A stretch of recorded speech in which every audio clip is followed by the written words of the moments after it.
जी, और 24 का महामुकाबला है और इस महामुकाबले में तमाम तस्वीरें, अहम तस्वीरें, तमाम खबरें हम आप तक पहुंचा रहे हैं। चुनाव की हर तस्वीर सबसे पहले आप तक पहुंचा रहे हैं। और अब हमारे साथ हमारे मेहमान जुड़ गए हैं, हमारा गेस्ट पैनल जुड़ गया है।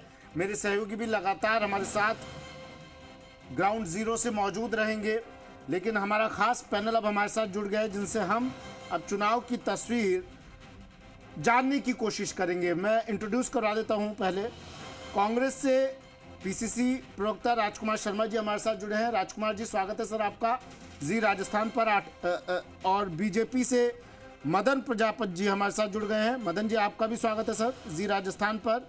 और वरिष्ठ पत्रकार राजेंद्र शर्मा जी हमारे साथ जुड़ गए हैं। राजेंद्र जी, आपका भी स्वागत है सर जी राजस्थान पर। सबसे पहले राजकुमार शर्मा जी, कुछ देर में वोटिंग परसेंटेज भी आ जाएगा, उत्साह से लबरेज तो आप होंगे आज बूथ के बाहर कतारें देखकर, कैसा लग रहा है सर?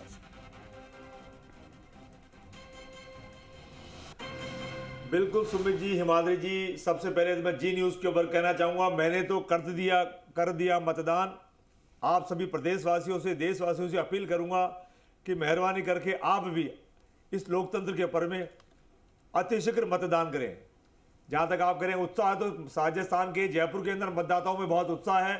राजस्थान के मतदाता 3 दिसंबर को राजस्थान के देवतुल्य मतदाताओं ने भारतीय जनता पार्टी को मैंडेट दिया था और कांग्रेस पार्टी को मैंडेट से बाहर किया था।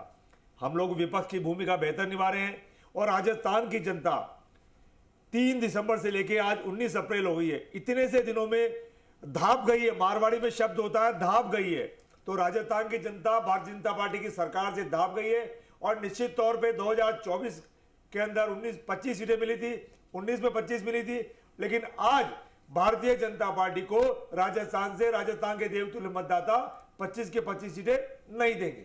मतलब दिसंबर में जो परिणाम आया, आप ये कहना चाह रहे हैं कि राजस्थान की जनता कांग्रेस से धाप गई थी और इसलिए ये परिणाम उन्होंने दिया, ये कहना चाह रहे हैं आप?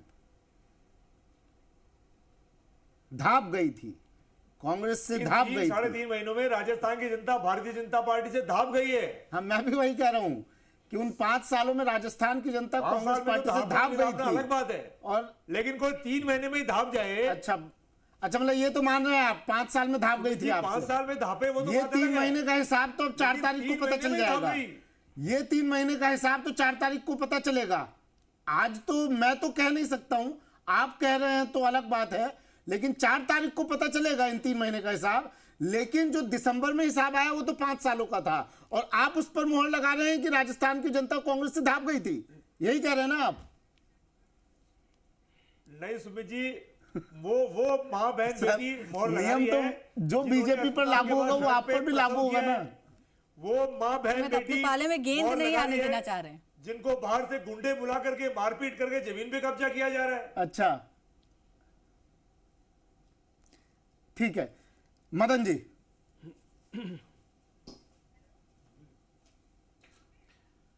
सुमित जी, पहले तो मैं आपके चैनल के माध्यम से लोकतंत्र के इस महापर्व की देशवासियों और राजस्थान की 7 करोड़ जनता को बधाई देता हूं, और साथ ही साथ मैं अपील करता हूं कि आप अपने मत का प्रयोग करें और मतदान करें। 7.5 करोड़ पहुंच गए। मत का प्रयोग करके देश में जो तो बढ़ गई जनसंख्या। 7 करोड़ से ज्यादा जनसंख्या के जो लोग हैं राजस्थान के मतदाताओं से मैं निवेदन करता हूं कि आप जाके अपने मत का प्रयोग करें और अपने मत का प्रयोग करके लोकतंत्र के इस महापर्व में अपनी भागीदारी सुनिश्चित करें। देश में सरकार बनाने में जो संविधान ने आपको अधिकार दिया है, उस अधिकार का प्रयोग करें। दूसरी बात मैं तो ये कह सकता हूं कि ये चुनाव देश के अंदर, ये चुनाव 2 विचारधाराओं का चुनाव है, 2 ऐसी विचारधाराओं का चुनाव है। एक विचारधारा के अंदर जिसके तहत पिछले 10 साल से देश के यशस्वी प्रधानमंत्री माननीय नरेंद्र मोदी जी के नेतृत्व में देश विकास के रास्ते पे कार्य कर रहा है, जिसमें किसानों के सम्मान, निवेश से युवाओं के लिए रोजगार की तलाश करना, मैन्युफैक्चरिंग यूनिट्स को बढ़ाना, नारी को सशक्तिकरण करना और सुशासन समृद्धि लाना, ऐसे कार्य करने। और दूसरी तरफ भ्रष्टाचार, तुष्टीकरण और परिवारवाद को बचाए रखने की जिद्दोजहद चल रही है। हम विजन दे रहे हैं अगले 5 साल में हम क्या करेंगे। हम रिपोर्ट कार्ड दे रहे हैं कि 10 साल में हमने क्या किया है। दूसरी तरफ जो विपक्ष है वो अपने परिवार को बचाने के लिए तुष्टीकरण की राजनीति करके और भ्रष्टाचारी एक साथ एक मंच पे आके और अपने आप को बचाने की कवायद लगा रहे हैं। देश की जनता ने ये समझती है, जानती है, और तीसरी बार देश की जनता माननीय प्रधानमंत्री जी को, नरेंद्र मोदी जी को प्रधानमंत्री बनाने जा रही है। बिल्कुल मदन प्रताप जी, 4 तारीख को पता चलेगा कि देश की जनता क्या चाहती है। राजेंद्र शर्मा जी हमारे साथ हैं।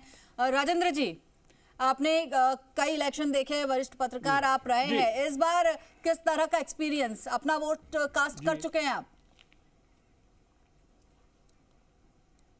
जी हाँ, ये मैं ये कहना चाहूँगा कि देखिए, ये लोकतंत्र का महापर्व है और हमको अपने प्रतिनिधियों को चुनने का 5 साल में एक बार मौका मिलता है। अगर इस मौके का हम सदुपयोग नहीं करें तो वो हमारे लिए दुर्भाग्यजनक स्थिति होती है। तो मैं पहले तो सभी से, आपके चैनल के माध्यम से सभी से अपील करूंगा, देशवासियों से, कि वो मतदान केंद्र पे जाएं और अपने मतदान का ये नहीं देखें कि शाम को 5 बजे करेंगे या 6 बजे करेंगे। सबसे पहले जाएं, तुरंत जाएं, जो भी काम छोड़ करके जाएं और पहले मतदान करके अपने जो दायित्व है उसको पूरा करें। इस संदर्भ में आपको 2-3 बातें मैं जरूर कहना चाहूँगा। देखिए, बड़ी दुर्भाग्यजनक बात है कि आज आज़ादी के 75 साल के बाद में भी, 75 साल से भी ज़्यादा टाइम हो गया, उसके बाद में भी हमारा जो मतदान का आंकड़ा है वो 66 पॉइंट समथिंग के आसपास पहुंच रहा है। यानी लगभग 33% लोग अभी भी मतदान नहीं कर रहे हैं। ये एक अच्छी स्थिति किसी लोकतंत्र के लिए नहीं मानी जा सकती है, नंबर 1। दूसरी चीज़ मैं कहना चाहूँगा, मैं लोगों को ध्यान दिलाना चाहूँगा और सभी राजनीतिक दलों को भी इस बात के ऊपर ध्यान दिलाना चाहूँगा, NGOs को भी ध्यान दिलाना चाहूँगा कि 2017 का 5 फरवरी 2017 में जो सुप्रीम कोर्ट ने टिप्पणी की थी वो एक अपने आप एक महत्वपूर्ण है। जस्टिस खेर की जो बेंच थी उसने एक अच्छी टिप्पणी की।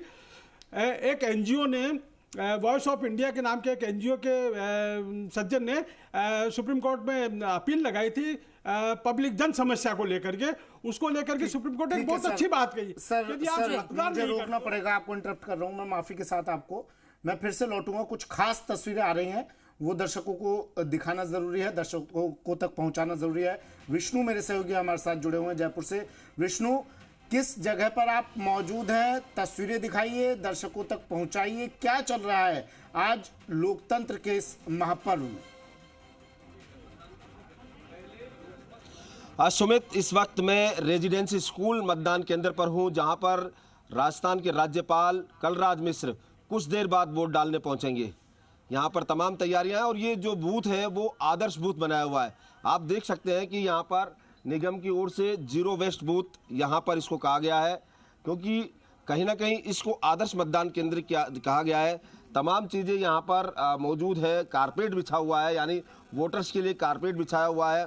यहाँ पर अगर बात की जाए तो स्टैंडीज लगाई गई है जिन पर मतदान कैसे किया जाए वो तमाम जानकारी है। कचरा कहाँ डालें उसको लेकर कहा गया है। सेल्फी पॉइंट यहाँ पर लगाए गए हैं और जो पॉलीथीन का उपयोग नहीं हो वो तमाम जानकारी दी गई है। ये एक जो है आदर्श बूथ यहाँ पर माना जा रहा है, इसको आदर्श बूथ के तौर पर किया जा रहा है। गवर्नर कुछ देर बाद यहाँ पहुंचेंगे, इसके अलावा कई VVIPs भी यहाँ इस पर पहुंचेंगे जो सिविल लाइंस में रहते हैं। विष्णु, यहाँ तैयारियां तमाम है। मुझे एक बात बताइए विष्णु, एक अपनी बात कंप्लीट कीजिएगा मेरे एक सवाल के साथ। गवर्नर यहाँ पर पहुंच रहे हैं इसलिए इस बूथ की तस्वीर ऐसी है, या इस तरह के और भी बूथ, कितनी संख्या में इस तरह के और भी बूथ मौजूद हैं, या फिर जहां VIP लोग पहुंच रहे हैं वहीं पर बूथों को ऐसी रौनक दी गई है? विष्णु, अब बिल्कुल सुमित, निर्वाचन विभाग की ओर से कुछ बूथ जो सेलेक्टेड बूथ हैं उनको आदर्श बूथ की संज्ञा दी गई है, यानी तमाम सुविधाएं वहां पर होती है। वो कारण है कि यहाँ पर जो आदर्श बूथ है वो तय किए गए। इसमें कोई ये नहीं है कि VIP पहुंच रहे हैं इसीलिए आदर्श बूथ है। आदर्श बूथ तय किए गए हैं कि किसी विशेष कारणों से यहाँ पर साफ सफाई का पूरा ध्यान रखा गया है। कारपेट यहाँ पर बिछाया गया है। मेरी सहयोगी से कहूंगा एक बार दिखाएं। सामियाना यहाँ पर लगाया गया है। अगर वोट देने जो लोग पहुंचते हैं, संख्या कितनी है इस बार? साफ सफाई यहाँ पर की जा रही है और मतदाताओं को लुभाने के लिए कुछ प्रयास भी किए जाते हैं।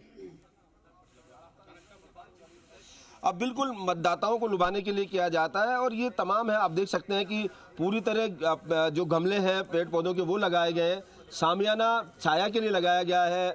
अगर किसी को बारी आती है वोट देने का इंतजार करें तो वहाँ इंतजार के लिए व्यवस्थाएं हैं, क्योंकि अभी कुछ देर बाद गवर्नर पहुंचेंगे तो कारपेट, ग्रीन कारपेट बिछाया हुआ है, तमाम जो सुविधाएं वो यहाँ है। कुछ बुजुर्ग हैं वो वोट देने पहुंचे हुए हैं, हालांकि उनके पहुंचने के लिए यहाँ पर जानकारियाँ दी गई है, क्योंकि कहीं ना कहीं आदर्श बूथ जो है न केवल यहाँ पर बल्कि कई जगह है प्रदेश में जहाँ पर प्रत्येक यह कह सकते हैं कि विधानसभा क्षेत्र में कुछ बूथों को आदर्श बूथ की संख्या दी गई है।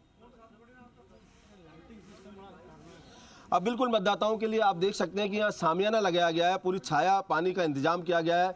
पानी जो है वो यहाँ पर रखे गए हैं, पानी के जो मटके हैं वो रखे गए हैं कि मतदाताओं के लिए छाया, पानी, तमाम सुविधाएं यहाँ पर की गई है, क्योंकि जो आदर्श बूथ है जब राज्यपाल आए विष्णु आप इशारा कीजिएगा, मैं फिर से आपके पास लौटूंगा। हमारे मेहमान हमारे साथ जुड़े हुए हैं, चर्चा हमारा पूरा पैनल हमारे साथ बना हुआ है और सबसे पहले मदन प्रजापत जी, युवाओं से लगातार हम बात कर रहे हैं, युवाओं से बात कर रहे हैं तो एक ही बात निकल कर आ रही है कि वोट जो वो कर रहे हैं वो डेवलपमेंट और एम्प्लॉयमेंट, ये बड़ी मांग युवाओं की रहने वाली है। बिल्कुल ईमानदारी जी, जो पिछले 10 साल में प्रधानमंत्री जी ने युवाओं के लिए किया है इस देश में, चाहे वो स्टार्टअप के माध्यम से स्वरोजगार, बिल्कुल। मदन प्रजापत जी, आपके पास फिर से लौटूंगी, माफी के साथ आपको यहाँ पर रोकना चाहूंगी। बड़ी खबर इस वक्त मिल रही है, सीएम भजनलाल शर्मा एसएमएस अस्पताल पहुंचे हैं। मुख्यमंत्री भजनलाल शर्मा की माताजी की तबीयत खराब थी, एसएमएस अस्पताल में भर्ती हैं। अब अपनी माताजी से मिलने के लिए एसएमएस अस्पताल पहुंचे हैं और सीएम की धर्मपत्नी भी उनके साथ मौजूद है। बड़ी खबर टीवी स्क्रीन पर, सीएम की माताजी का मेडिकल आईसीयू में इलाज चल रहा है। और हिमाद्री, भरत राज मेरे सहयोगी हमारे साथ फोन लाइन पर जुड़े हुए हैं। भरत, कल जब हमारे वरिष्ठ सहयोगी शशि मोहन शर्मा ने सीएम भजनलाल शर्मा से बात की थी, तब भी ये सवाल पूछा था कि माताजी की आपकी तबीयत खराब चल रही है और इस ऐसे वक्त में आप किस तरह से चुनावी भागदौड़ में अपना समय दे पाते हैं, निकाल पाते हैं। और आज वो तस्वीरें भी नजर आ रही है, पहले मुख्यमंत्री ने अपना वोट कास्ट किया, प्रभु के दर पर गए और अब एसएमएस अस्पताल। भरत, कैसी तबीयत, अपडेट क्या सीएम की, माताजी की तबीयत कैसी, मेडिकल बुलेटिन क्या कह रहा है, मुख्यमंत्री पहुंचे हैं, तस्वीरें क्या? भरत, देखिए, मुख्यमंत्री की माता है गोमती देवी जी, उनका एसएमएस अस्पताल में इलाज चल रहा है। सांस लेने में उन्हें तकलीफ हुई थी, उसके बाद में यहाँ पर उन्हें भर्ती करवाया गया था। अभी मेडिकल आईसीयू 2 में उनका इलाज चल रहा है और अब स्वास्थ्य में सुधार है। उनको फीवर था, सांस लेने में तकलीफ थी, इसके चलते यहाँ पर भरतपुर से रेफर किया गया था और अब उनके स्वास्थ्य में बिल्कुल थोड़ा सुधार हो रहा है। 1-2 दिन में उनको डिस्चार्ज भी यहाँ से किया जा सकता है।